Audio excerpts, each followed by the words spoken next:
Hey everyone, I just wanted to touch base here on the last day of week 3 and hope that you all had a wonderful Easter, and just wanted to recap a few of the things that we covered this week. And for those of you who are still going to submit assignments and journals tonight, just a couple of quick tips about those. So, discussion 1 this week, as you probably already noticed, was about exploring the 3 kinds of writing that we looked at in the Connell and Soul text: personal, persuasive, and expository. And then deciding what the aspects are of these, and then pulling in which kind you feel is best used in the example essay, and how you might apply those same things to your own work. Discussion 2 is a rough draft of your final essay that you'll be submitting for peer review this week. So this week is really kind of all focused on sort of putting the flesh onto the bones of your final essay. And in this week with discussion 2, you'll be putting it out there for your peers to review, which is an important part of the academic writing process, to have as many eyes on your paper as you can, and to develop your own instincts and skills for giving feedback to others. I'm only one person with one set of eyes, and I may catch some things, but I might not catch everything in your paper, and another person can, or may have insights that just didn't even occur to me. So don't underestimate your own intelligence when it comes to good writing, and that of your peers. The journal for this week asks you to examine paraphrasing, which is another really important academic compositional skill. Last week we looked at incorporating direct quotes, taking chunks of text from your source material, repeating it verbatim, throwing quotation marks around it, and text citations, and reference entries, of course. Paraphrasing is a little more challenging because it requires you to sort of digest that information and then be able to re-express it in your own words. And if you're not used to it, it may take a little practice. One thing that I like to do is take a piece of the text that I'm going to paraphrase, and I will copy and paste it, maybe like into a notepad file or something like that, so that I can look at it. And then while that's open and while my page is open, I'll just very carefully read my source material and see how would I say this myself in my own words. Now, make no mistake, I'm not encouraging you to copy-paste the source material into your text and then go and change like every other word, because that's not really paraphrasing, and it can run you afoul of our academic honesty policy. So, again, paraphrasing is more than just switching out, every other word from a block of text. It's really re-expressing what you feel to be the same sentiment or point of the author's text, but in your own words. And again, it takes some practice. I'm here for you in that respect, so if you are having any concerns about that with this essay or with this journal submission and moving forward, please let me know. And then last but not least by any means, here is the big one. It's a draft of your final essay.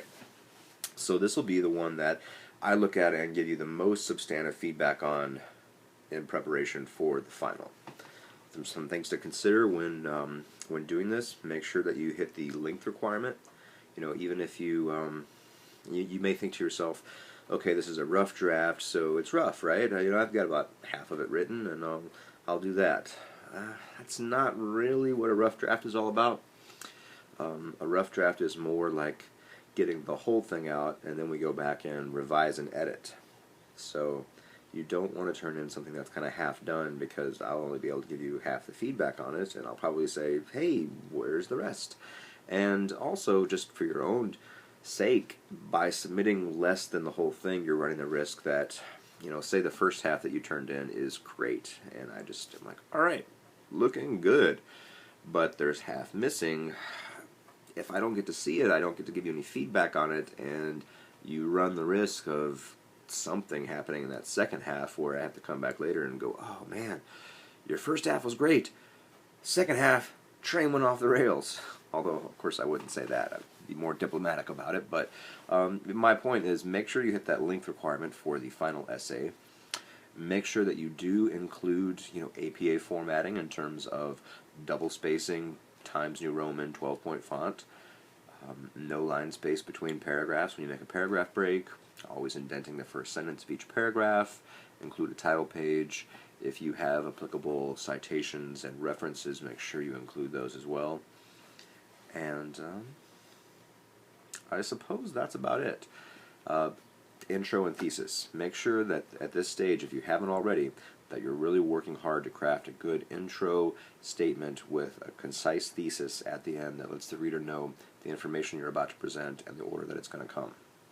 And something that I like to do, excuse me, if you're still writing your thesis statement, when you write it twice.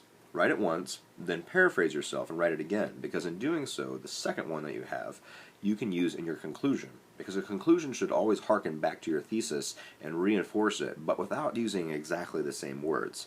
So, if you're already in thesis writing mode, and you've written a good thesis and you got it out there, and you go, alright, that's the one. Well, since you're already in that mindset, try writing it again with different words, paraphrasing yourself or expressing yourself the same sentiment differently.